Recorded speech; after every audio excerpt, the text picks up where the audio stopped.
ஊரெல்லாம் செய்கிறாங்க IIFA chicken, நம்ம மட்டும் செய்யக்கூடாதா அப்படின்னு ஒரு ட்ரெண்டிங் சிக்கனை ட்ரை பண்ணலான்னு ஹஸ்பண்டு சிக்கன் வாங்கிட்டு வர சொன்னாங்க.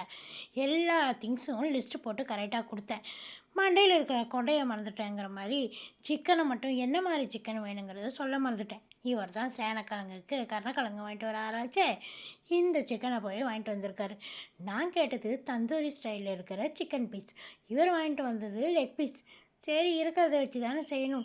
தன் முயற்சியில் சற்றும் தளராத விக்ரமாதித்தன் மாதிரி இந்த சிக்கனையே வச்சு இஃபா சிக்கனை வெற்றிகரமாக செஞ்சு முடிச்சாச்சு. டேஸ்ட் என்னமோ சூப்பராக இருந்தது, பார்க்க தான் நல்லா இல்லை. பரவாயில்லன்னு சொல்லி பக்கத்துலேயே பிரியாணி பீஸுக்கும் எல்லாமே மேரினேட் பண்ணி பிரியாணி செஞ்சு முடிச்சு இஃபா சிக்கனையும் செஞ்சு நல்லா சூப்பரான வீட்டிலேயே மயனீஸும் தயார் பண்ணியாச்சு. காலையில் என்ன விளையாட்டு காட்டுறாங்க, எப்படி எல்லாம் சோதிக்கிறாங்க, பொழுது விடிய விட மாட்டேங்கிறாங்களே ஐயா. நாம் யாருக்கு என்ன தீங்கு செய்தோம்? படுத்துற நிமிஷம் தாங்க முடியலையே.